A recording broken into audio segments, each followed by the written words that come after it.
नमस्कार साथियों, Kalyani IAS academy के डिजिटल प्लेटफॉर्म पर आपका हार्दिक स्वागत है। पिछले लेक्चर में हमने राष्ट्रीय टीकाकरण कार्यक्रम को बहुत ही अच्छे से पढ़ा एवं समझा था।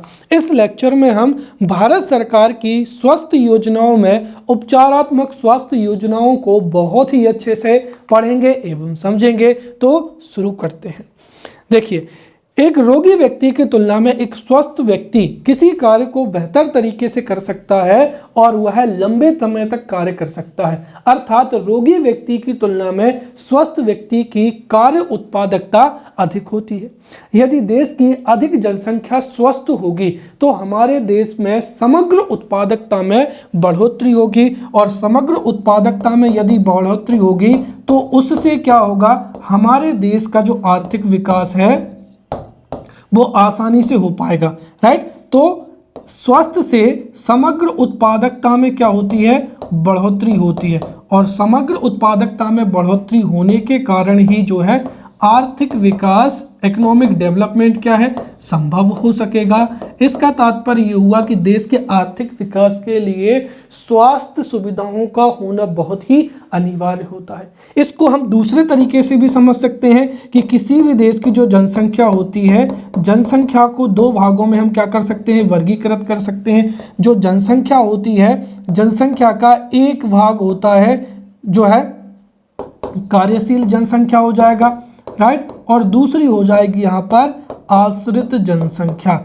राइट। जिस देश में आश्रित जनसंख्या ज़्यादा होगी उस देश में आर्थिक विकास की संभावनाएं उतनी ही कम होती हैं। राइट। और जिस देश में कार्यशील जनसंख्या ज़्यादा होगी उस देश में आर्थिक विकास की या आर्थिक वृद्धि की संभावनाएं उतनी ही अधिक होती हैं। अब मान लेते हैं कि जो आश्रित जनसंख्या होती है, इसमें मुख्य रूप से अगर हम देखें तो बच्चे एवं बूढ़े क्या होते हैं, सम्मिलित होते हैं। क्योंकि अगर हम देखें तो बच्चे एवं जो बुजुर्ग होते हैं, जो बुजुर्ग या सीनियर सिटीजन होते हैं, वो अपने स्वास्थ्य के लिए, अपने पोषण के लिए जो घर का कार्यशील मेंबर है उस पर आश्रित होते हैं। वैसे ही जो बच्चे हैं, बच्चे भी स्वास्थ्य के लिए या अपनी आवश्यकताओं के लिए भी जो घर का कमाऊ व्यक्ति होता है उस पर क्या होते हैं, आश्रित होते हैं। इसके साथ ही जो रोगी व्यक्ति होते हैं, राइट, रोगी व्यक्ति है वह भी एक तरीके से आश्रित जनसंख्या में ही सम्मिलित होता है। तो यदि हमारे देश में स्वास्थ्य सेवाएं बेहतर होंगी तो देश की जो अधिक जनसंख्या है, जो कि रोगी है या कुपोषण का शिकार है या संक्रामक रोगों के चलते या असंक्रामक रोगों के चलते किसी भी तरीके से अगर रोगग्रस्त है तो वह अपना इलाज करवा सकते हैं। और अगर जो रोगी जनसंख्या है या एक तरीके से जो आश्रित जनसंख्या है वो किस में सम्मिलित हो जाएगी, यहाँ पर कार्यशील जनसंख्या में सम्मिलित हो पाएगी। और कार्यशील जनसंख्या में बढ़ोतरी होगी तो वह हमारे देश की अर्थव्यवस्था के किस में, हित में होगा। राइट। इसको हम तीसरे तरीके से और समझ सकते हैं। दरअसल ये सब चीज़ें हम बहुत अच्छे से पहले वाले जो लेक्चर हैं उनमें समझ चुके हैं, ताकि मैं इन उदाहरणों के माध्यम से आपको पुरानी चीज़ें जो है याद कराने की कोशिश कर रहा हूं। तो मानव संसाधन में भी हमने ये चीज देखा था कि मानव संसाधन के लिए भी शिक्षा और स्वास्थ्य क्या होता है, अति अनिवार्य होता है। अगर हमारे देश में स्वास्थ्य सुविधाएं बेहतर तरीके से उपलब्ध होंगी तो जो है मानव संसाधन का क्या हो पाएगा, विकास हो पाएगा। और मानव संसाधन, कुशल मानव संसाधन होगा तो वह भी हमारे देश के आर्थिक हित में होगा। कुल मिलाकर अगर हम देखें तो हमारे देश में, राइट, यदि हमारे देश में बेहतर स्वास्थ्य सेवाएं हैं तो बेहतर स्वास्थ्य सेवाओं की उपलब्धि में कुशल मानव संसाधन का विकास हो पाएगा। और कुशल मानव जो संसाधन है वो कार्यशील जनसंख्या में क्या होगा, सम्मिलित होगा। और कार्यशील जनसंख्या अगर अधिक होगी या हमारे देश में कुशल मानव संसाधन अधिक होगा तो उससे हमारे देश की जो समग्र उत्पादकता है इसमें बढ़ोतरी होगी। फलस्वरूप हमारे देश का क्या होगा, आर्थिक विकास होगा। इसीलिए हमारे देश में जो स्वास्थ्य सेवाएं हैं उनका होना बहुत ही अनिवार्य है। राइट। अब दूसरी चीज अगर हम देखें तो जो स्वास्थ्य सेवाएं हैं, अगर स्वास्थ्य सेवाएं इतनी आवश्यक हैं तो फिर तो सरकार को ये जो है स्वास्थ्य सेवाएं किसी भी तरीके से जो है हमारे देश में उपलब्ध करानी ही चाहिए। परंतु विडंबना यह है कि हमारे सरकार के पास में उतने वित्तीय संसाधन नहीं है। हमारा देश भौगोलिक दृष्टि से दुनिया का 7वां बड़ा देश है, वहीं दुनिया की दूसरी सबसे ज़्यादा जो आबादी है वो भारत में रहती है। तो भारत का भौगोलिक क्षेत्रफल भी बड़ा है और भारत की जनसंख्या भी अधिक है। इसीलिए भारत के कई क्षेत्रों में कई संक्रामक या गैर संक्रामक रोग पाए जाते हैं। तो किसी क्षेत्र विशेष में पोषण संबंधी समस्याएं मौजूद हैं, तो किसी अन्य क्षेत्र में जो है प्रदूषण संबंधी रोग या जो बीमारियां व्याप्त हैं। अर्थात विभिन्न प्रकार की संक्रामक, असंक्रामक, पोषण जनित, कुपोषण जनित या फिर प्रदूषण जनित बीमारियों को रोकने के लिए सरकार के पास में उतने पर्याप्त संसाधन नहीं है। इसीलिए जब कभी भी देश के किसी भी भूभाग में, जनसंख्या के किसी भी समुदाय में या किसी भी क्षेत्र में जब कोई बीमारी जो है घातक रूप ले लेती है या बहुत अधिक बड़े पैमाने पर प्रभावित करती है, तो सरकार उस बीमारी को रोकने के लिए, उसके नियंत्रण के लिए और उसके उन्मूलन के लिए या तो योजनाओं का संचालन करती है या फिर विशेष कार्यक्रम के तहत उस रोग को या उस बीमारी को नियंत्रित किया जाता है या फिर उसका उन्मूलन किया जाता है। राइट। अब हमारे देश में जो स्वास्थ्य योजनाएं हैं, हमारे देश की जो स्वास्थ्य योजनाएं हैं उनको हम इन दो भागों में जो है वर्गीकृत कर सकते हैं। तो हमारे देश की जो स्वास्थ्य योजनाएं हैं उनको हम उपचारात्मक स्वास्थ्य योजनाओं में तथा निरोधात्मक स्वास्थ्य योजनाओं में जो है वर्गीकृत कर सकते हैं। तो सबसे पहले हम इन दोनों में अंतर समझते हैं। तो उपचारात्मक स्वास्थ्य योजनाएं क्या होती हैं? देखिए, उपचारात्मक स्वास्थ्य योजनाएं ऐसी योजनाएं हैं जो वे सुविधाएं उपलब्ध कराने के लिए या वे स्वास्थ्य सेवाएं उपलब्ध कराने के लिए तैयार की जाती हैं जिनके माध्यम से व्यक्ति को रोगग्रस्त होने के पश्चात जो है स्वास्थ्य सेवाएं उपलब्ध कराई जा सकें। राइट। तो कुल मिलाकर किसी भी क्षेत्र विशेष में व्यक्ति के या नागरिकों के रोगग्रस्त हो जाने के पश्चात स्वास्थ्य सेवाएं उपलब्ध कराने के उद्देश्य से जो योजनाएं तैयार की जाती हैं उनको ही क्या कहा जाता है? उपचारात्मक स्वास्थ्य योजनाएं कहा जाता है। और भारत में अधिकांश जो योजनाएं हैं वो कैसी हैं? उपचारात्मक योजनाएं हैं। तो भारत सरकार के द्वारा या हमारी मध्य प्रदेश सरकार के द्वारा स्वास्थ्य सेवाओं में बढ़ोतरी के लिए उपचारात्मक योजनाएं जो हैं वो तैयार की जा रही हैं और क्रियान्वित की जा रही हैं। इसके साथ ही देश की जो जितनी भी प्रमुख बीमारियां हैं उनको जड़ से खत्म करने के लिए भी सरकार विभिन्न प्रकार की जो है उपचारात्मक योजनाओं को लागू करती है और क्रियान्वयन के माध्यम से उन खतरनाक, संक्रामक या गैर संक्रामक या किसी भी प्रकार की बीमारी को उन्मूलित किया जाता है। राइट। अब भारत सरकार के द्वारा कौन कौन सी जो उपचारात्मक स्वास्थ्य सेवाएं हैं तो इनको अगर हम देखें तो यहाँ पर इतनी पढ़ सकते हैं।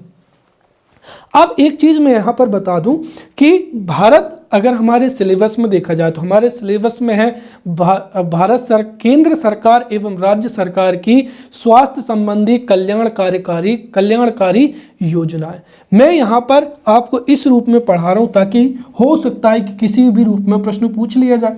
जैसे हो सकता है कि 11 नंबर में प्रश्न पूछ लिया जाए कि भारत सरकार की प्रमुख उपचारात्मक स्वास्थ्य योजनाओं को विस्तार से समझाइए, या भारत सरकार की प्रमुख निरोधात्मक, राइट, जो प्रिवेंटिव हेल्थ पॉलिसीज हैं, राइट, निरोधात्मक योजनाओं को लिखिए और उनको समझाइए। राइट। यह प्रश्न पूछा जा सकता है कि मध्य प्रदेश सरकार की प्रमुख जो निरोधात्मक सेवाएं हैं वो कौन कौन सी हैं। राइट। इस तरीके से अलग अलग जो है क्वेश्चंस बनने की उम्मीद है। इसीलिए जितनी भी योजनाएं हैं हम उनको एक विशेष कैटेगरी के तहत पढ़ेंगे ताकि हो सकता है मुख्य परीक्षा में यदि प्रश्न पूछा जाए तो आप उसका उत्तर दे पाएं। राइट। तो सबसे पहले यहाँ पर हमने चर्चा की किसके बारे में?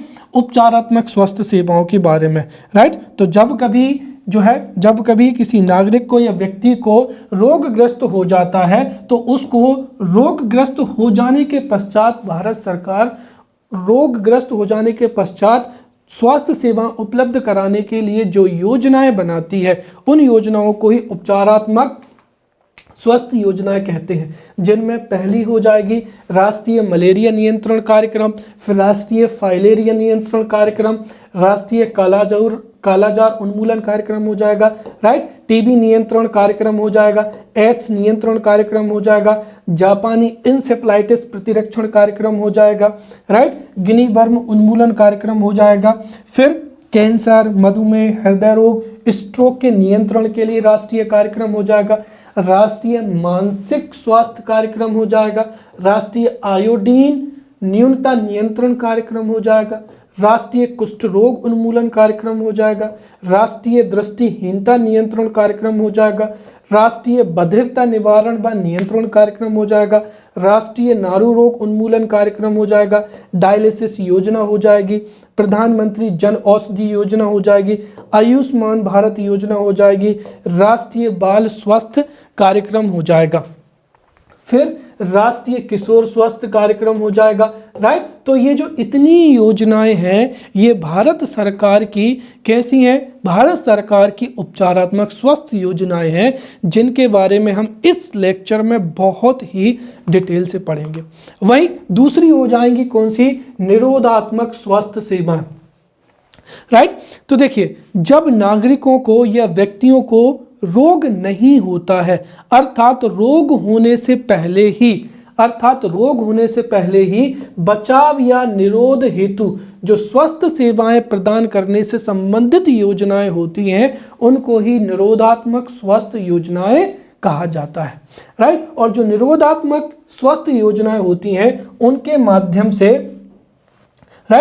माध्यम से जो जितने भी रोग हो सकते हैं, चाहे वो संक्रामक रोग हो, असंक्रामक रोग हो, राइट, उनसे पहले ही जो है बचाव कर लिया जाता है। और भारत सरकार के द्वारा हमारे देश में स्वास्थ्य योजनाओं के माध्यम से, राइट, जो स्वास्थ्य की बेहतरी के लिए कई निरोधात्मक स्वास्थ्य योजनाएं भी जो है क्रियान्वित की जा रही है। तो भारत सरकार के द्वारा कौन कौन सी निरोधात्मक स्वास्थ्य सेवाएं हैं, उसमें सबसे पहला हो जाएगा राष्ट्रीय स्वास्थ्य मिशन हो जाएगा, राइट, जिसमें से राष्ट्रीय ग्रामीण स्वास्थ्य मिशन, फिर शहरी स्वास्थ्य मिशन हो जाएगा, राइट, राष्ट्रीय स्वास्थ्य बीमा योजना हो जाएगी, आयुष मिशन हो जाएगा, जननी सुरक्षा योजना हो जाएगी, जीवन भारती महिला सुरक्षा योजना हो जाएगा, मातृत्व सुरक्षा कार्यक्रम हो जाएगा, जननी शिशु सुरक्षा कार्यक्रम हो जाएगा, जननी एक्सप्रेस योजना, समन्वित बाल विकास योजना हो जाएगा, राइट, परिवार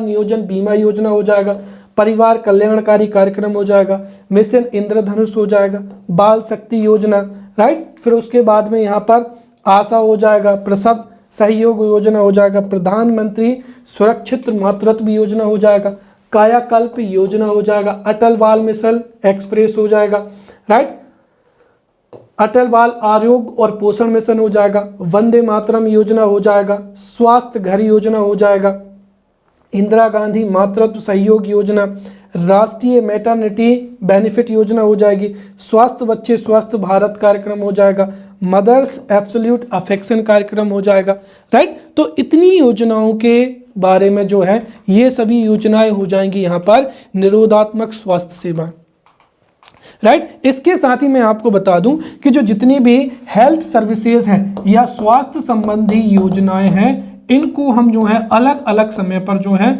अलग अलग प्रकार से पढ़ चुके हैं, राइट। कैसे अगर हम देखें तो हमने पेपर सेकेंड के पार्ट बी में जो यूनिट 3 है, राइट, यूनिट 3 में जो जितने भी वंचित वर्ग के व्यक्ति थे, राइट, उनसे संबंधित कल्याणकारी योजनाएं पढ़ी थी। जैसे अगर आपको पता हो तो महिलाओं से संबंधित जो कल्याणकारी योजनाएं हैं या बच्चों से संबंधित जो कल्याणकारी योजनाएं हैं, राइट, बुजुर्गों से या बूढ़ों से संबंधित जो कल्याणकारी योजनाएं हैं, ST SC, राइट, और फिर उसके बाद में तो कुल मिलाकर यूनिट 3 में भी हमने जो है महिलाओं से, बच्चों से, बुजुर्ग से, राइट, बालिकाओं से संबंधित स्वास्थ्य योजनाएं हैं या अन्य योजनाएं हैं। जो यूनिट 3 में हमने योजनाएं पढ़ी थी उनमें से कुछ जो योजनाएं थी वो स्वास्थ्य योजनाएं भी सम्मिलित थी, राइट। तो यूनिट 3 में भी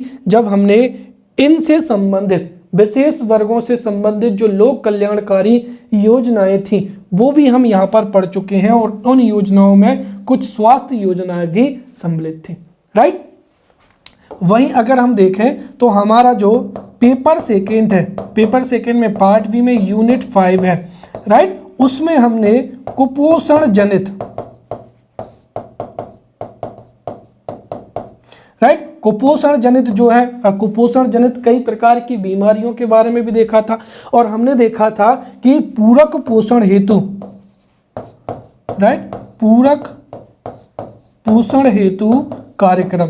तो इसमें पूरक पोषण हेतु जो सरकार ने जो भी नीतियां बनाई थी या जो भी कार्यक्रम बनाए थे, तो कुल मिलाकर कुपोषण से निवारण के लिए पूरक पोषण से संबंधित जो योजनाएं हैं वो भी हम बहुत ही अच्छे से पढ़ चुके हैं, राइट। तो इस तरीके से हमने कई योजनाओं को पहले ही पढ़ लिया है। तो जिन योजनाओं को हम पहले ही डिटेल में पढ़ चुके हैं उनको हम यहाँ पर संक्षिप्त में पढ़ेंगे और जिन योजनाओं के बारे में हमने पहले नहीं पढ़ा है उनको हम बहुत अच्छे से पढ़ेंगे और जिनको पहले पढ़ लिया है उनको हम यहाँ पर संक्षिप्त में पढ़ेंगे। इसीलिए जो योजनाएं हैं, मैंने आपको बता दिया कि हम योजनाओं को इस तरीके से 2 बार पहले भी पढ़ चुके हैं। तो जो योजना हम वहाँ पे डिटेल पढ़ चुके हैं उनको हम यहाँ पर संक्षिप्त में करते जाएंगे, राइट। तो सबसे पहला हो जाएगा उपचारात्मक स्वास्थ्य सेवाएं।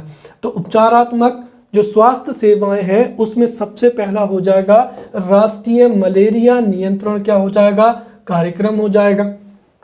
देखिए जो मलेरिया है, राइट, मलेरिया एक बहुत ही संक्रामक बीमारी है जो कि मच्छरों के माध्यम से फैलती है और यदि इसका नियंत्रण ना किया जाए तो कि ये किसी भी शहर में, किसी भी गांव में या किसी भी क्षेत्र विशेष में बहुत ही तेजी से फैल सकता है, राइट। और जब कोई बीमारी बहुत ही तेजी से फैलती है तो उसका नियंत्रण बहुत ही ज़रूरी होता है, क्योंकि अचानक से जब लोग एक साथ बीमार होते हैं तो उससे हॉस्पिटल में जो है मरीजों की संख्या बढ़ने लगती है और इससे जो हमारा मेडिकल इंफ्रास्ट्रक्चर होता है वो उन रोगियों को संभाल पाने में एक तरीके से असमर्थ हो जाता है और कई बार तो जो है पैनिक की सिचुएशन भी बन जाती है, राइट। इसीलिए जो संक्रामक बीमारियां हैं उनका नियंत्रण एवं उनका निवारण बहुत ही अनिवार्य हो जाता है। तो मलेरिया भी एक बहुत ही संक्रामक बीमारी है जिसके नियंत्रण के लिए भारत में राष्ट्रीय मलेरिया नियंत्रण कार्यक्रम 1993 में ही प्रारंभ किया जा चुका था, राइट। ध्यान रखें कि भारत में नियंत्रण कार्यक्रम चलाया गया था। तो 1953 में राष्ट्रीय मलेरिया नियंत्रण कार्यक्रम प्रारंभ हुआ था, जिसके बाद में इसमें कुछ संशोधन किया गया और भारत से मलेरिया के उन्मूलन के लिए उन्मूलन कार्यक्रम जो है 1958 में प्रारंभ हुआ। तो भारत में मलेरिया के नियंत्रण के लिए, मलेरिया की रोकथाम के लिए राष्ट्रीय मलेरिया नियंत्रण कार्यक्रम 1953 में शुरू हुआ, जिसे 1958 में राष्ट्रीय मलेरिया उन्मूलन कार्यक्रम में परिवर्तित कर दिया गया, राइट। इसके साथ ही इसे कुछ संशोधनों के साथ में पुनः 1977 में पुनः इसको जो है लागू किया गया था और वर्तमान समय में इसको प्राथमिक स्वास्थ्य सेवा जो प्रणाली है उससे जोड़ दिया गया है। अर्थात जो प्राथमिक स्वास्थ्य सेवा केंद्र हैं एवं जो प्राथमिक स्वास्थ्य सेवा प्रणाली है इनके माध्यम से देश के सभी क्षेत्रों में मलेरिया को नियंत्रित किया जाता है और उसका उन्मूलन करने का जो है प्रयास किया जा रहा है, राइट। जो मलेरिया उन्मूलन कार्यक्रम है ये हमारे देश का बहुत बड़ा एवं बहुआयामी कार्यक्रम है। इसके साथ ही यह भारत का न केवल बल्कि दुनिया का सबसे बड़ा जो है संक्रामक रोग के विरुद्ध चलाया जाने वाला क्या है, कार्यक्रम है। दूसरा हो जाएगा यहाँ पर राष्ट्रीय फाइलेरिया नियंत्रण कार्यक्रम हो जाएगा। तो देश से फाइलेरिया को नियंत्रण करने के लिए, इसकी रोकथाम के लिए फाइलेरिया नियंत्रण कार्यक्रम 1995 में प्रारंभ किया गया था, राइट। और फाइलेरिया जो है ये भी मच्छरों से फैलने वाली बीमारी है और जो फाइलेरिया को फैलाने वाले मच्छर हैं वो अक्सर गड्ढों का जो प्रदूषित जल होता है उसमें पाए जाते हैं और उनमें जो लार्वा है, राइट, उनका जो लार्वा है वो उन गड्ढों के पानी में तैरता रहता है, जिससे बहुत तेजी से इन मच्छरों की संख्या में बढ़ोतरी होती है। राइट, तो यदि फाइलेरिया को नियंत्रित करना है तो हमें सबसे पहले फाइलेरिया को फैलाने वाले जो मच्छर हैं उनका नियंत्रण करना पड़ेगा। राइट, इसीलिए सभी प्रभावी राज्यों में जो मलेरिया क्लिनिक हैं, फाइलेरिया क्लिनिकों की स्थापना की गई थी, और इन फाइलेरिया क्लिनिकों के माध्यम से ही किसी भी क्षेत्र में जो कुंडे हैं, राइट, या जो गड्ढे हैं जिनमें प्रदूषित जल भरा हुआ है, जिनसे फाइलेरिया के मच्छर बढ़ सकते हैं और फाइलेरिया की बीमारी फैल सकती है, उनका एक तरीके से क्या किया जाएगा, अभियान चलाया जाएगा और उनका लार्वा जो है वो नष्ट कर दिया जाएगा। राइट, तो जो प्रदूषित जितने भी गड्ढे हैं, जल क्षेत्र हैं, उनमें मिट्टी का तेल डालकर या अन्य किसी प्रकार से लार्वा को नष्ट किया जाएगा। लार्वा नष्ट हो जाएगा तो फाइलेरिया फैलाने वाले मच्छरों की संख्या में भी कमी हो जाएगी या वो भी नष्ट हो जाएंगे, तो उससे फाइलेरिया जो है वो फैलेगा नहीं। इसके साथ ही हमारे देश की जो द्वितीय हेल्थ पॉलिसी थी, राइट, राष्ट्रीय स्वास्थ्य नीति 2002, तो द्वितीय स्वास्थ्य नीति या राष्ट्रीय हेल्थ पॉलिसी 2002 में इसे वर्ष 2015 तक जो है फाइलेरिया के मच्छर के लार्वा को पूरी तरीके से समाप्त करने का लक्ष्य इसमें रखा गया था, जिसमें काफ़ी सफलता भी मिली। तीसरा हो जाएगा राष्ट्रीय कालाजार उन्मूलन कार्यक्रम हो जाएगा। तो कालाजार उन्मूलन कार्यक्रम की शुरुआत 1990-91 में हुई थी। राइट, और इस कार्यक्रम के अंतर्गत जो केंद्र सरकार है वो जो जितने भी महामारी वाले राज्य हैं उनको 100% क्या करेगी, सहायता प्रदान करेगी। तो जो कालाजार उन्मूलन कार्यक्रम है, कालाजार हमारे देश के अधिकांश क्षेत्रों में जो है बड़े व्यापक पैमाने पर जो है फैलता था। इसके लिए 1990-91 में यह योजना लाई गई, जो कि केंद्र प्रायोजित योजना थी या केंद्र द्वारा 100% सहायता प्राप्त योजना थी, और इसके नियंत्रण के लिए घरों के भीतर जो है DDT का छिड़काव किया जाता है। राइट, ताकि जो कालाजार है उसका उन्मूलन किया जाए। और इसका उद्देश्य भी क्या था, अगर हम देखें तो जो हमारी द्वितीय स्वास्थ्य नीति थी, राष्ट्रीय स्वास्थ्य नीति या हेल्थ पॉलिसी 2002, इसमें भी कालाजार के उन्मूलन के लिए 2010 का क्या रखा गया था, लक्ष्य रखा गया था। और अच्छी बात यह है कि भारत सरकार ने या भारत ने कालाजार के उन्मूलन में सफलता भी प्राप्त कर ली है। भारत में वर्ष 2017 में इस बीमारी का उन्मूलन हो चुका है। चौथा हो जाएगा यहाँ पर जापानी इंसेफ्लाइटिस हो जाएगा। तो जापानी इंसेफ्लाइटिस क्या हो जाएगा, प्रतिरक्षण कार्यक्रम हो जाएगा। जापानी इंसेफ्लाइटिस बीमारी के नियंत्रण के लिए इसका वैक्सीनेशन बहुत ही अनिवार्य है, और इसके वैक्सीनेशन को बढ़ाने के लिए ही जापानी इंसेफ्लाइटिस प्रतिरक्षण कार्यक्रम जो है वो प्रारंभ किया गया था। इस कार्यक्रम की जो शुरुआत थी वो वर्ष 2006 में की गई थी, और वर्ष 2006 में जिन राज्यों में जापानी इंसेफ्लाइटिस के केसेस ज़्यादा आते थे उन राज्यों में केंद्र सरकार ने इस योजना का क्रियान्वयन किया था। 2006 में केंद्र सरकार ने 5 राज्यों जो कि हो जाएंगे बिहार, असम, उत्तर प्रदेश, कर्नाटक एवं पश्चिम बंगाल, इनके 11 जिलों में 1 से लेकर 15 वर्ष की आयु के जो बच्चे हैं उनमें टीकाकरण के लिए यह कार्यक्रम जो है चलाया गया था। और इस कार्यक्रम के माध्यम से इन 11 जिलों के 1 से लेकर 15 बच्चों को टीकाकरण किया गया, और इसके माध्यम से इसका उन्मूलन करने का प्रयास किया जा रहा है। और जैसा कि हमने पिछले लेक्चर में समझा है कि इसको अब सार्वजनिक जो रोग प्रतिरक्षण कार्यक्रम है, राइट, इसको सार्वजनिक रोग प्रतिरक्षण कार्यक्रम है उसका अभिन्न अंग बना दिया गया है। इसके माध्यम से अब जो छोटे बच्चे हैं उनको JE का जो टीका है वो दिया जा रहा है।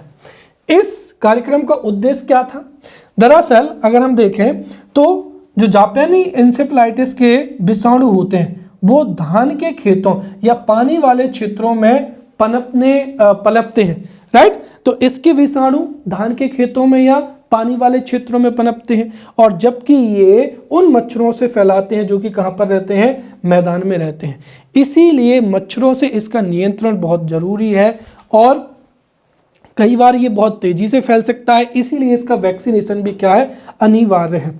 अगर तथ्य के रूप से दें तो 2005 में उत्तर प्रदेश में यह बीमारी जो थी वो महामारी के रूप में सामने आई थी, जिससे उत्तर प्रदेश में लाखों की संख्या में बच्चे जापानी इंसेफ्लाइटिस से क्या हो गए थे, पीड़ित हो गए थे। राइट, चलिए अब अगला हो जाएगा यहाँ पर राष्ट्रीय वेक्टर जनित क्या हो जाएगा, कार्यक्रम हो जाएगा। राइट, तो अगर हम देखें तो जो 4 बीमारियां हमने यहाँ पर पढ़ी हैं, राष्ट्रीय मलेरिया नियंत्रण कार्यक्रम, फाइलेरिया नियंत्रण कार्यक्रम, उसके बाद में कालाजार उन्मूलन कार्यक्रम और जापानी इंसेफ्लाइटिस कार्यक्रम हो जाएंगे। ये सभी जो हैं, ये सभी क्या हैं, संक्रामक बीमारियां हैं जो किसी ना किसी तरीके से मच्छर या अन्य वाहक के द्वारा जो है बड़े पैमाने पर फैलाई जा सकती हैं। इसीलिए इन बीमारियों से समग्र रूप से सुरक्षा मिल सके, इसके लिए राष्ट्रीय वेक्टर जनित कार्यक्रम जो है प्रारंभ किया गया था। तो राष्ट्रीय वेक्टर जनित कार्यक्रम का आरंभ हुआ था 2003 और 4 से। इसका उद्देश्य ये था कि भारत के जिन भी क्षेत्रों में जहां पर भी मलेरिया, फाइलेरिया, कालाजार आदि संक्रामक बीमारियों का प्रकोप ज़्यादा है, वहां पर उनका नियंत्रण करना एवं उनका उन्मूलन करना। राइट, इसके साथ ही शुरुआत में मलेरिया, फाइलेरिया और कालाजार के उन्मूलन से संबंधित ये योजना थी। बाद में इसमें जो वेक्टर जनित कार्यक्रम है, इसमें जापानी इंसेफ्लाइटिस को भी क्या कर दिया गया है, जोड़ दिया गया है। राइट, अब अगला हो जाएगा यहाँ पर राष्ट्रीय क्षय रोग उन्मूलन कार्यक्रम।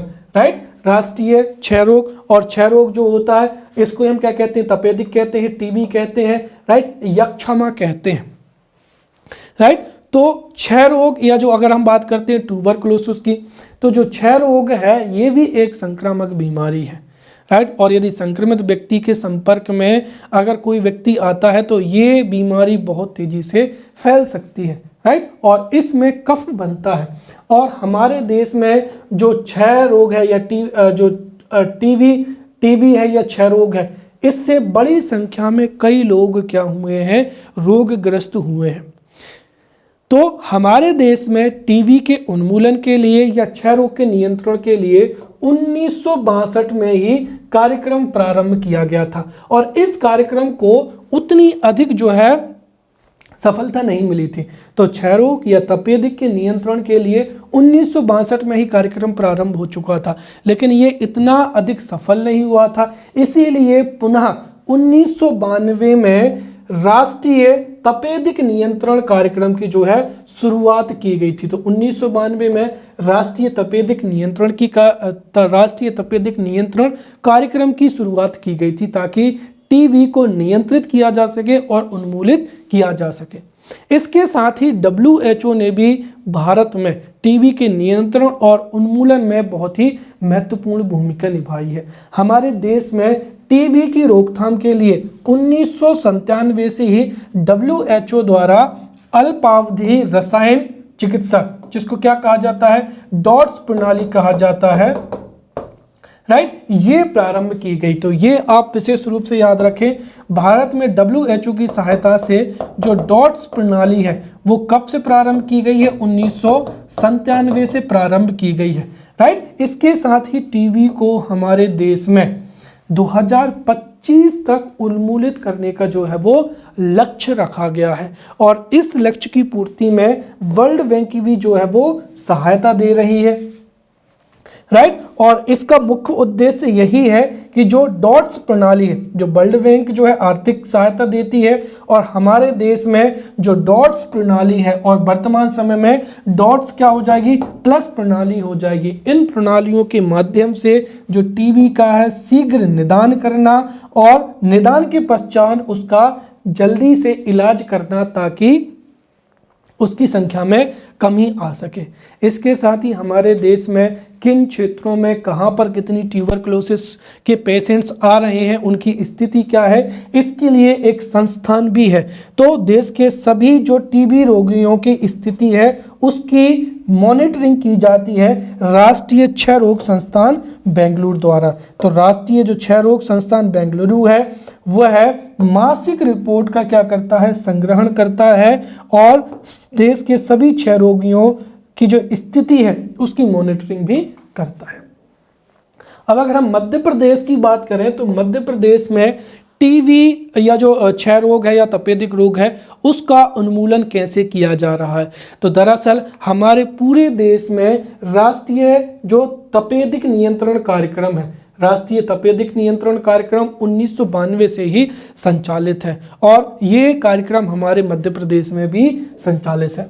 मध्य प्रदेश के चाहे ग्रामीण क्षेत्र हो या शहरी क्षेत्र हो, उनके सभी चिकित्सालयों में क्षय रोगियों की जांच, इसके साथ ही आधुनिक जो उपचार प्रणाली है डॉट्स के द्वारा जो है जांच की जा रही है एवं डॉट्स प्रणाली के द्वारा उपचार भी किया जा रहा है, राइट। इसके साथ ही हमारे मध्य प्रदेश के बैतूल जिले में, राइट, बैतूल जिले में टीबी मुक्त ग्राम संकल्पना, ये वी है, राइट। तो बैतूल जिले में टीबी मुक्त ग्राम संकल्पना जो है कार्यक्रम भी प्रारंभ किया गया है, जिसको राष्ट्रीय स्तर पर भी जो है सराहना मिली है, ताकि हमारे देश के सभी जिलों में इस तरीके के कार्यक्रम चलाए जाएं और देश से जो है टीबी का उन्मूलन हो सके।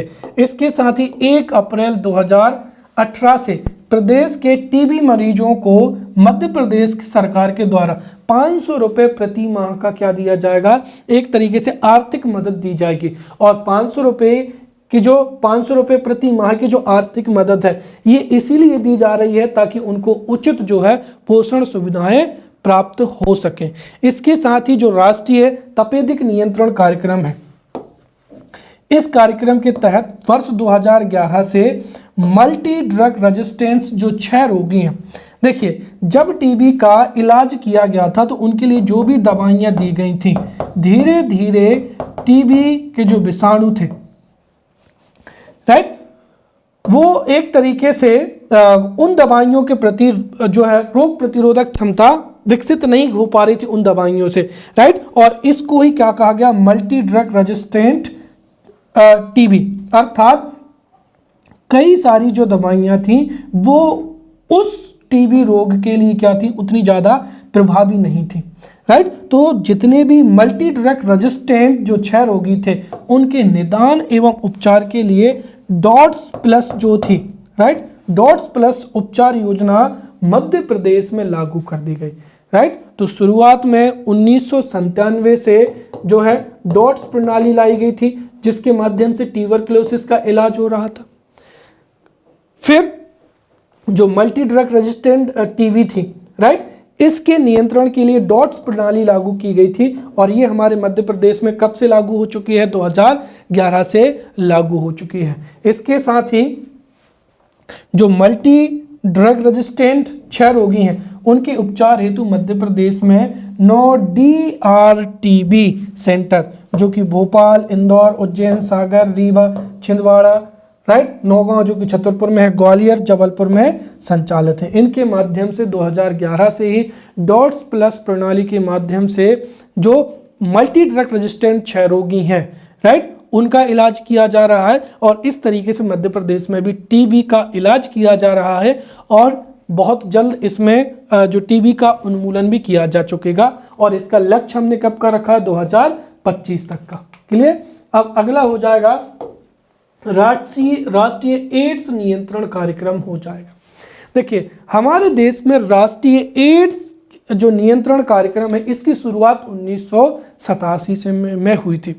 जैसे ही हमारे देश में 6 मरीज पाए गए थे, दरअसल सन 1986 में तमिलनाडु में, राइट, वर्ष 1986 में तमिलनाडु में एड्स के 6 मरीज पाए गए थे और इन मरीजों के माध्यम से हमारे देश में एड्स की बीमारी ना फैले, इसके लिए ही 1987 में भारत सरकार ने राष्ट्रीय एड्स नियंत्रण कार्यक्रम शुरू कर दिया था।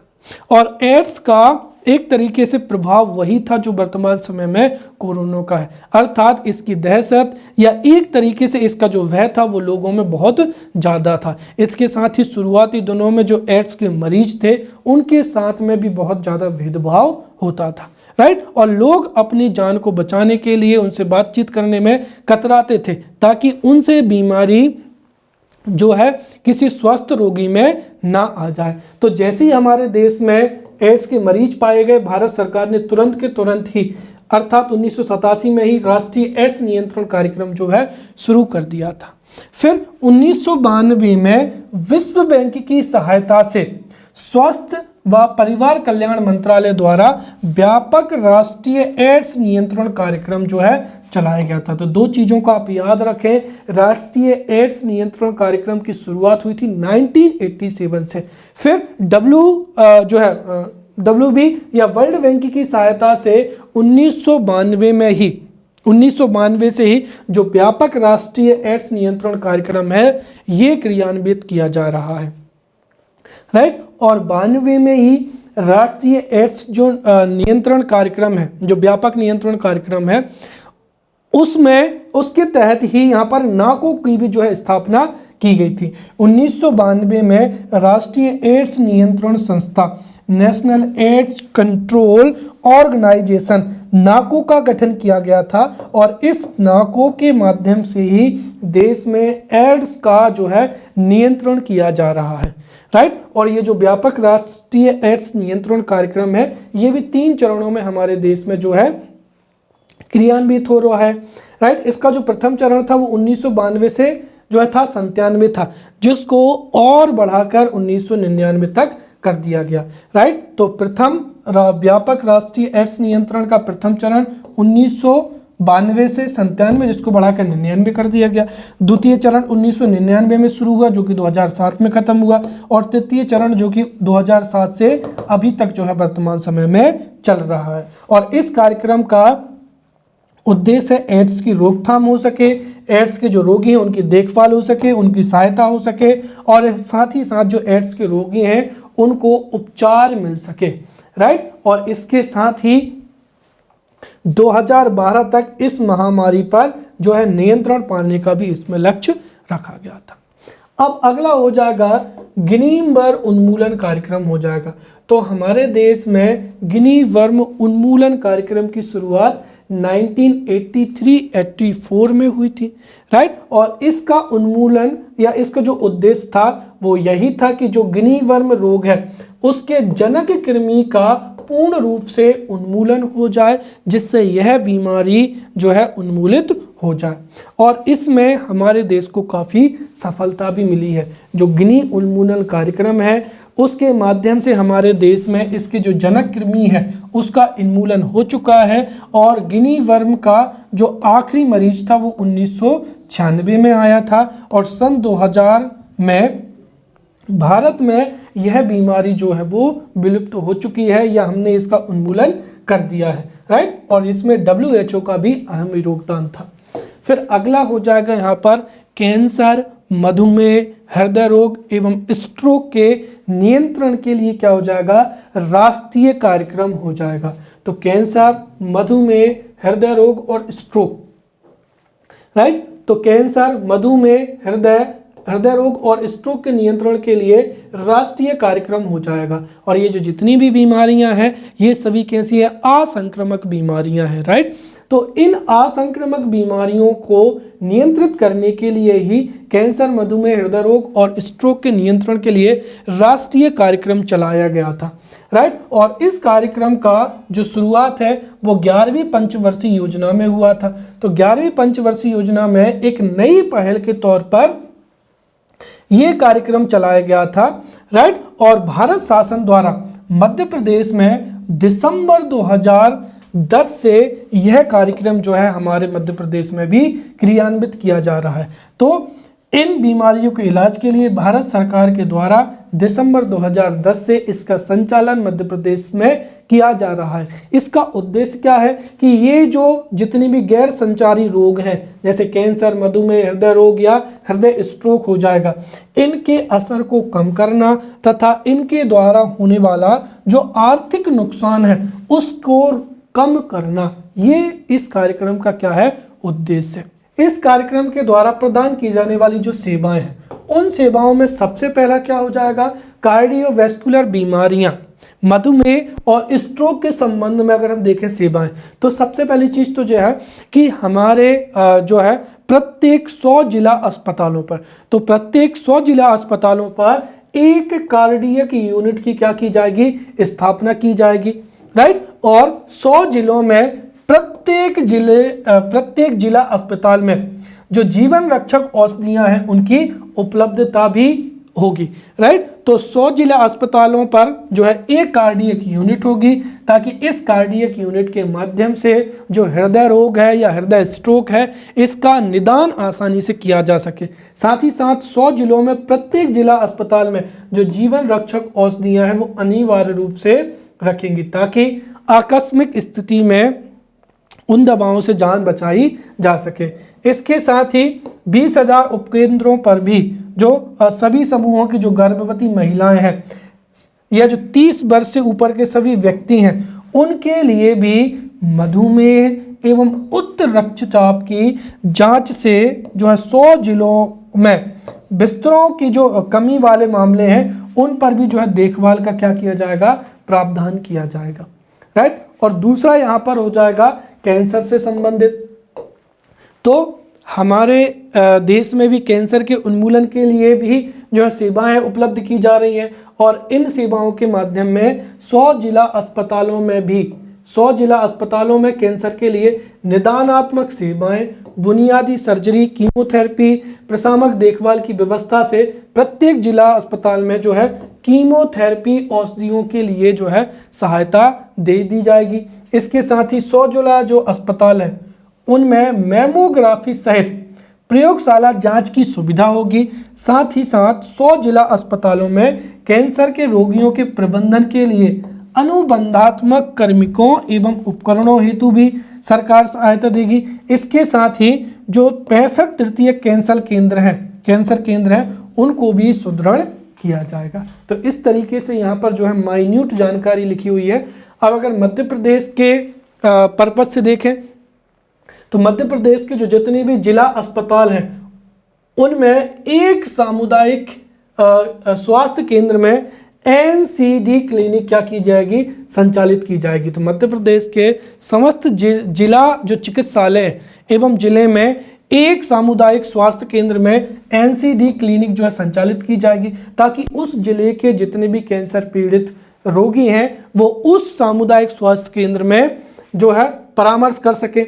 इसके साथ ही राज्य स्तर पर योजना बनाना, प्रशिक्षण आयोजित करना, गतिविधियों की निगरानी करना, वित्तीय प्रबंधन करना, इनके लिए भी राज्य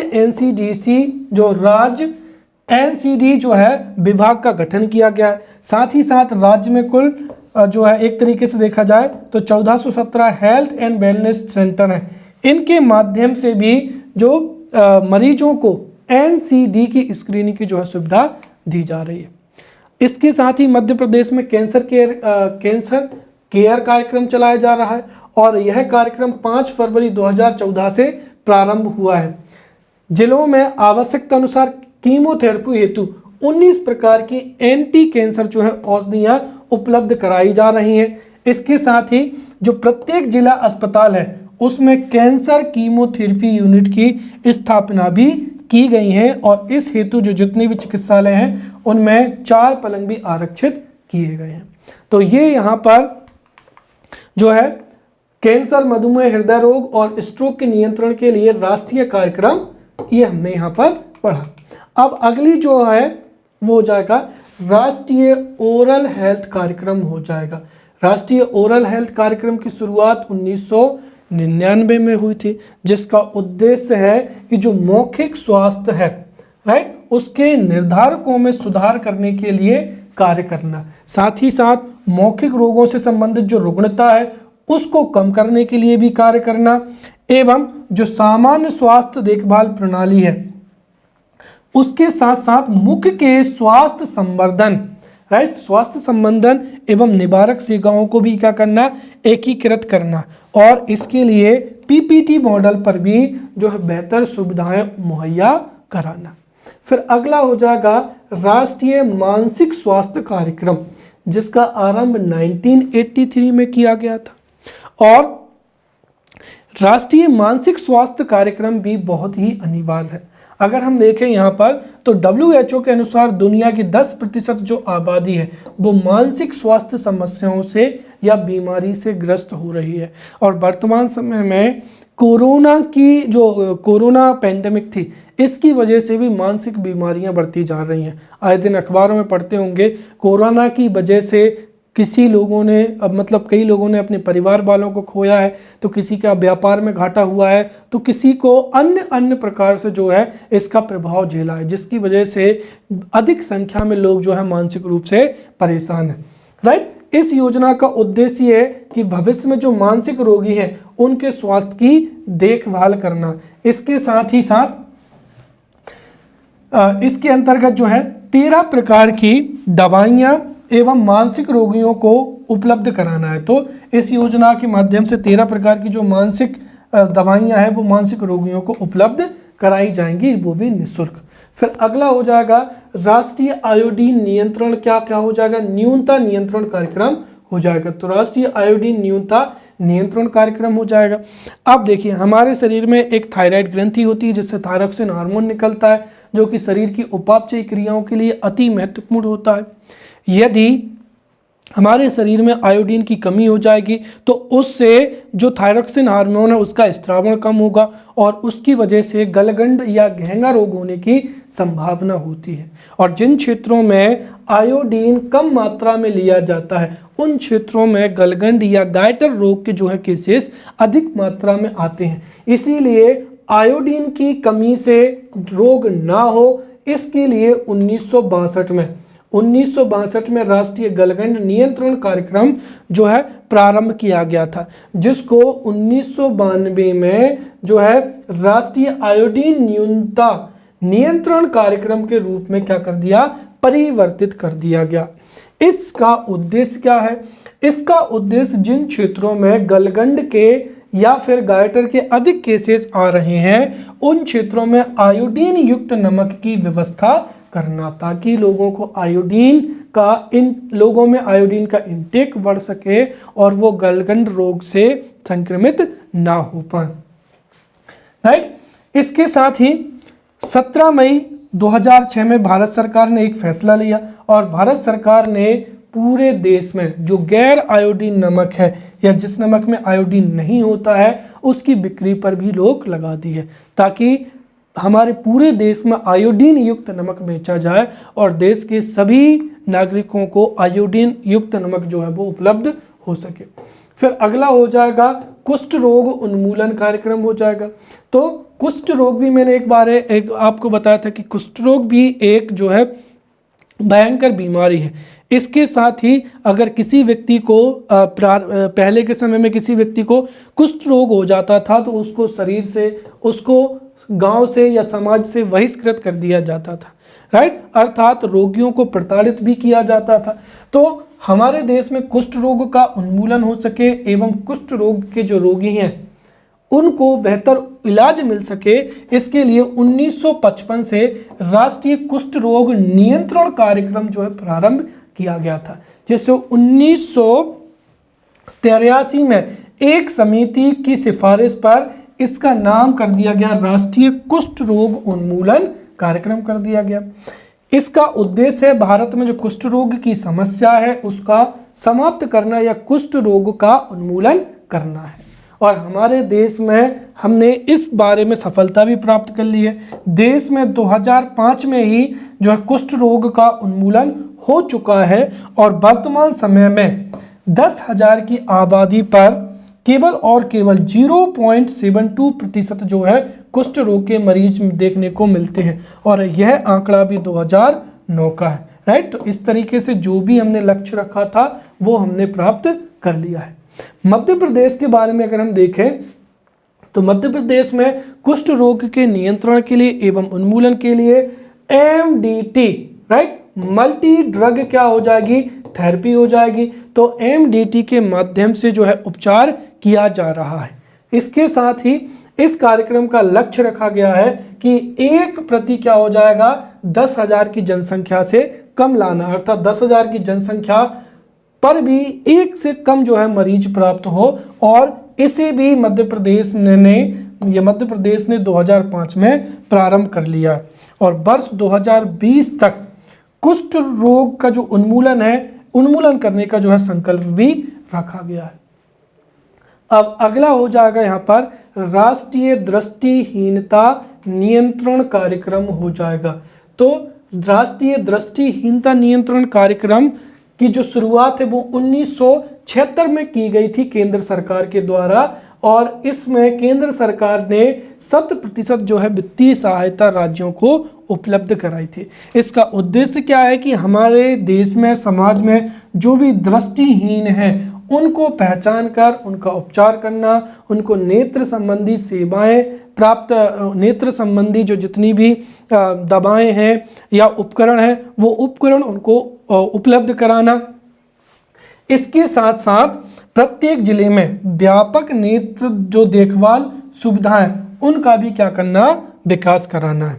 इसके साथ ही नेत्र देखभाल में सरकारी के साथ साथ जो स्वैच्छिक संगठन है या निजी चिकित्सकों की भी सहभागिता प्राप्त करना, राइट, जो सेवा गुणवत्ता है उसमें सुधार लाना, ताकि नेत्र जो देखभाल के बारे में लोगों को निजी के साथ साथ, राइट, मतलब सरकारी सुविधाओं के साथ साथ निजी या स्वैच्छिक संगठनों से भी जो है सहायता मिल सके और नेत्र देखभाल के बारे में लोगों के जागरूकता भी आ सके।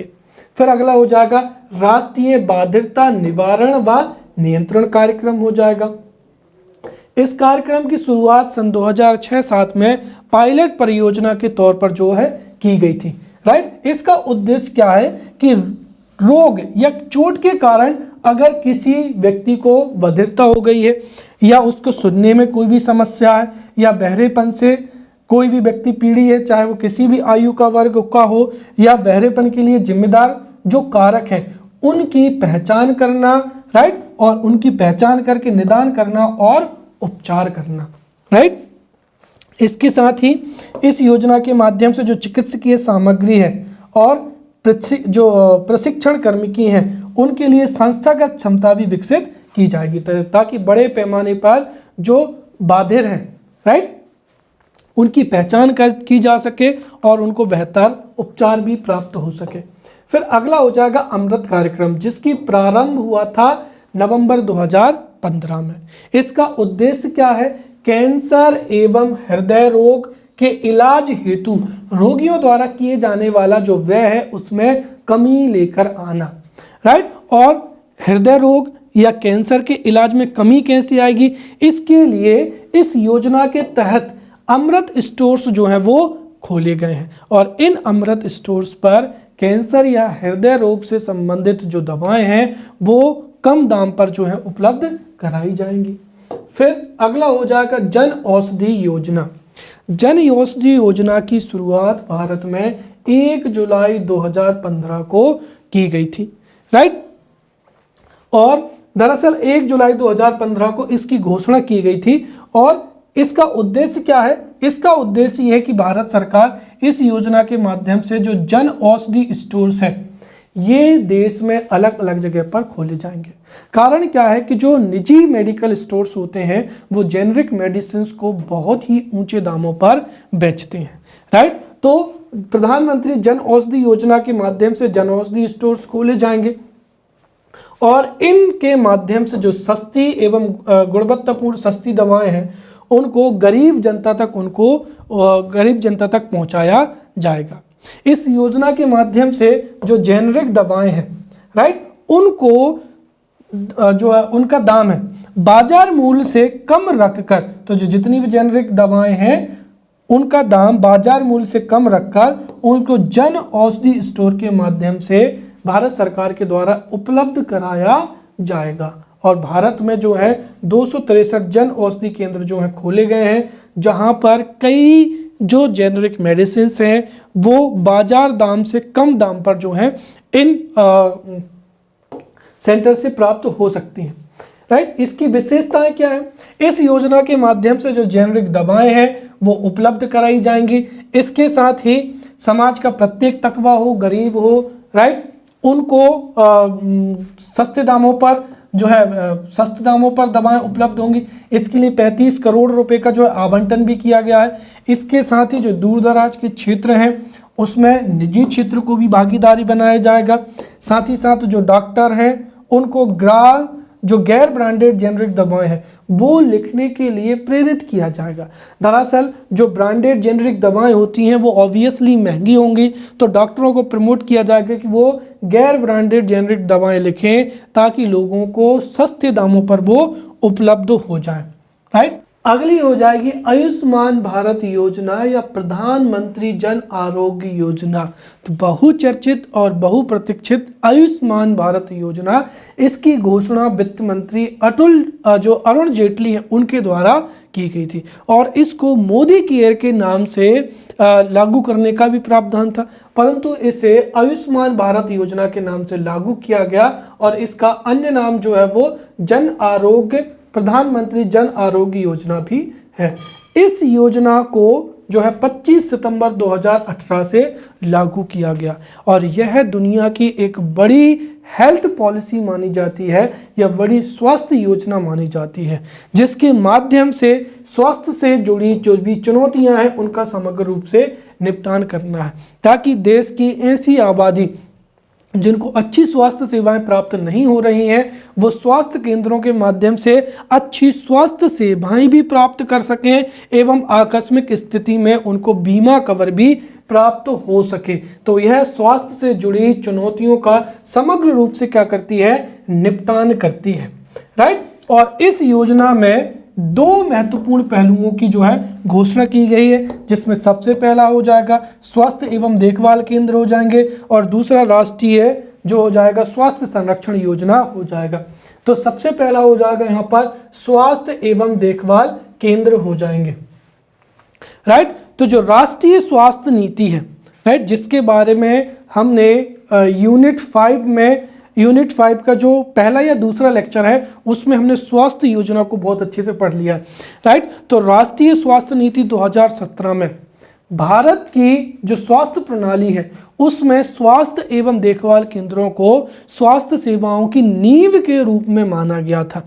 राइट, तो स्वास्थ्य सेवाओं की जो नींव है वो यही स्वास्थ्य एवं देखभाल केंद्र है और जो प्रधानमंत्री जन आरोग्य योजना है इसके माध्यम से भारत में कई जो स्वास्थ्य एवं देखभाल केंद्र है वो विकसित किए जाएंगे और भारत में 1.5 लाख जो स्वास्थ्य केंद्र हैं इसके माध्यम से जो जनता को स्वास्थ्य सेवाएं उपलब्ध कराई जाएंगी। इसके साथ ही ये जो स्वास्थ्य केंद्र है चाहे असंचारी रोग हो, मातृत्व संबंधित हो या बाल स्वास्थ्य सेवाएं सहित सभी प्रकार की जो है सेवाएं उपलब्ध कराई जाएंगी। इन स्वास्थ्य एवं देखभाल केंद्रों से आवश्यक दवाइयां और नैदानिक सेवा भी जो है मुक्त रूप से उपलब्ध कराई जाएगी। कुल मिलाकर इन स्वास्थ्य एवं देखभाल केंद्रों से जो निम्न तकवा है या जो निम्न वर्ग के नागरिक हैं उनको नैदानिक या दवाएं या फिर एक तरीके से उपचारात्मक तीनों प्रकार की जो है वो सेवाएं उपलब्ध कराई जाएंगी। इसके साथ ही प्रत्येक देश में कुछ विशेष क्षेत्रों में जो स्वास्थ्य एवं देखभाल केंद्र है उनको विकसित भी किया जाएगा। दूसरा हो जाएगा यहाँ पर राष्ट्रीय स्वास्थ्य संरक्षण योजना हो जाएगा। दरअसल व्यक्ति को कुछ जो बीमारियां, जब व्यक्ति अचानक रूप से बीमार हो जाता है तो उसकी आय का एक बड़ा हिस्सा उस बीमारी से इलाज में खर्च हो जाता है, जिससे उसकी आर्थिक स्थिति भी बढ़ जाती है, ऋणग्रस्तता उत्पन्न हो जाती है और उसका आर्थिक संकट भी उत्पन्न हो जाता है। राइट, इस स्थिति से निपटने के लिए जो राष्ट्रीय स्वास्थ्य संरक्षण योजना है ये प्रारंभ की गई है। राइट, इस योजना के तहत हमारे देश के 10 करोड़ से अधिक जो गरीब एवं निम्न वर्ग के व्यक्ति हैं, राइट, उनको इस दायरे में लाया जाएगा और उसके लिए यह जो योजना है ये एक फ्लैगशिप राष्ट्रीय स्वास्थ्य संरक्षण योजना के रूप में कार्य करेगी, राइट। जिसके तहत जो द्वितीयक एवं जो तृतीयक देखरेख अस्पताल हैं उनमें भर्ती होने के लिए प्रति परिवार 5 लाख रुपए प्रति वर्ष तक का जो है स्वास्थ्य कवरेज प्रदान किया जाएगा, राइट। तो द्वितीयक एवं तृतीयक देखरेख अस्पताल में एक परिवार को 5 लाख का, राइट, तो एक परिवार को 5 लाख रुपए का एक वर्ष का जो है स्वास्थ्य कवरेज प्रदान किया जाएगा। इसके साथ ही जो नोडल ऑफिसर्स भी नियुक्त किए जाएंगे जो कि हितग्राहियों की क्या करेंगे, पहचान करेंगे। इसके साथ ही ये जो योजना है ये पहले से चली आ रही 2 योजनाओं जिनका नाम आप याद रखें, राष्ट्रीय स्वास्थ्य बीमा योजना और वरिष्ठ नागरिक स्वास्थ्य बीमा योजना, इनको समाहित करेगी। आप जो है हम प्रधानमंत्री जन स्वास्थ्य योजना, राइट, जन आरोग्य योजना या आयुष्मान भारत योजना, राइट, इसका जो है हम यहाँ पर लाभ देखते हैं। क्लियर। सबसे पहले इसके प्रमुख प्रावधान, तो ये भी जो स्वास्थ्य योजना है यहाँ से भी 11 नंबर का एक ये जो योजना प्रधानमंत्री जन आरोग्य योजना, यहाँ से 11 नंबर का प्रश्न पूछा जा सकता है। और पूछा जा सकता है कि प्रधानमंत्री जन आरोग्य योजना क्या है, इसके प्रमुख प्रावधानों को लिखिए, या इससे देश की जनसंख्या को कैसे लाभ होगा, तो इसके बारे में भी समझते हैं। तो जो आयुष्मान भारत योजना उसके प्रमुख प्रावधान क्या है। सबसे पहला तो यही है कि इस योजना के माध्यम से जो निम्न वर्ग के नागरिक हैं उनको द्वितीयक एवं तृतीयक देखरेख स्वास्थ्य केंद्रों में भर्ती होने के लिए या उपचार के लिए प्रति परिवार 5 लाख रुपए तक का जो है स्वास्थ्य बीमा या स्वास्थ्य कवरेज जो है प्रदान किया जाएगा। इसके साथ ही इस योजना में सभी को सम्मिलित किया जाएगा, अर्थात चाहे महिलाएं हो, बच्चे हो, बुजुर्ग हो, सभी को सम्मिलित किया जाएगा, कोई भी वंचित ना रहे। इसके लिए बीमा कवर में उम्र की बाध्यता भी नहीं रखी गई है और परिवार के आकार की बाध्यता भी नहीं रखी गई है, अर्थात परिवार का बच्चा हो चाहे बुजुर्ग हो, सभी व्यक्तियों को, परिवार के जितने भी सदस्य हों, उनकी उम्र जो भी हो, परिवार को 5 लाख का जो है वो बीमा कवर जो है उपलब्ध कराया जाएगा। साथ ही साथ इसमें जो पुरानी बीमारी है, राइट, पुरानी बीमारी है उनको भी उपलब्ध कराया जाएगा। साथ ही साथ अस्पताल में भर्ती होने के पूर्व और बाद के खर्च भी इसी बीमा में सम्मिलित होंगे। उसके साथ ही जो है अस्पताल में भर्ती होने पर जो परिवहन भत्ता है वो भी उपलब्ध कराया जाएगा। इसके साथ ही जो भी लाभार्थी है उसको पैनल में शामिल देश के किसी भी सरकारी या निजी अस्पताल में कैशलेस, राइट, कैशलेस लाभ लेने की अनुमति भी होगी, अर्थात सरकार जिन अस्पतालों को नोटिफाई करेगी वहां पर इसका प्रत्यक्ष लाभ लिया जा सकेगा। अब आयुष्मान भारत योजना के लाभ क्या हैं? तो सबसे पहला तो लाभ यही है कि इस जनसंख्या से निम्न आय वर्ग के व्यक्तियों को स्वास्थ्य कवरेज या स्वास्थ्य सेवाएं उपलब्ध होंगी और इसकी वजह से उनकी उत्पादकता में वृद्धि होगी। उत्पादकता में वृद्धि होगी तो उससे उनका आर्थिक विकास होगा, उनकी आय में भी बढ़ोतरी होगी। साथ ही साथ जो काम करने वाले जो मजदूर हैं या निम्न आय वर्ग के व्यक्ति हैं, राइट, उनकी एक तरीके से यहाँ पर जो है कार्य दिवसों की हानि भी नहीं होगी और इससे निर्धनता से भी जो है बचाव किया जा सकेगा, राइट। तो एक और इससे स्वास्थ्य सेवाएं उपलब्ध होंगी तो श्रम उत्पादकता बढ़ेगी, राइट, जिससे जन कल्याण में वृद्धि होगी। इसके साथ ही जो कार्य दिवसों की हानि है या निर्धनता से भी जो है बचाव किया जाएगा। फिर जो विशेष वर्ग से वंचित वर्ग जैसे महिलाएं हैं, बच्चे हैं या बुजुर्ग हैं, उनको भी जो है स्वास्थ्य सुविधाएं उपलब्ध होंगी। क्लियर। इसके साथ ही समय पर देश के नागरिकों को उपचार या स्वास्थ्य के जो परिणाम है उनमें भी सुधार होगा, राइट, रोगों की संतुष्टि भी होगी और आकस्मिक स्थिति में जो आर्थिक संकट है वो भी उत्पन्न नहीं होगा। क्लियर। अब आखिरी जो है हमारी योजना हो जाएगी राष्ट्रीय किशोर स्वास्थ्य कार्यक्रम हो जाएगा।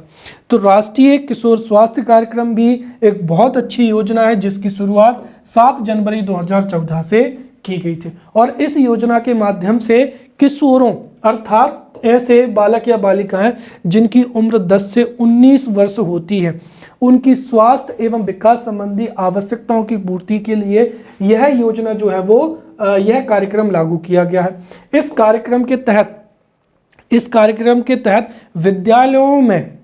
विद्यालयों में या कॉलेजों में छात्रों की जांच की जाएगी और उस जांच के पश्चात में अगर किसी छात्र में किसी भी असंक्रामक बीमारी का लक्षण प्रकट होता है तो फिर उसको स्वास्थ्य सुविधा केंद्रों में भेजा जाएगा।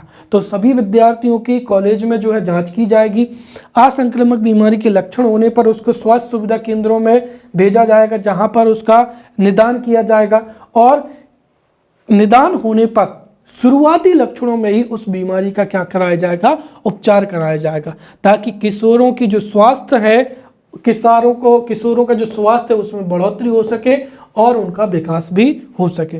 और इस योजना में 6 प्रमुख जो क्षेत्र हैं वो चिन्हित किए गए हैं, जैसे किशोरों में पोषण की स्थिति को चेक करना, उनके यौन एवं प्रजनन स्वास्थ्य, नशाखोरी, गैर संक्रामक रोग, मानसिक स्वास्थ्य, चोट एवं हिंसा इत्यादि की जो है अच्छे से जांच की जाएगी। राइट। और योजना के तहत जो सहकर्मी शिक्षक हैं या साथियां हैं वो सामाजिक प्रक्रिया के अनुरूप योजना संबंधी जो जानकारी है वो छात्रों को उपलब्ध कराएंगे।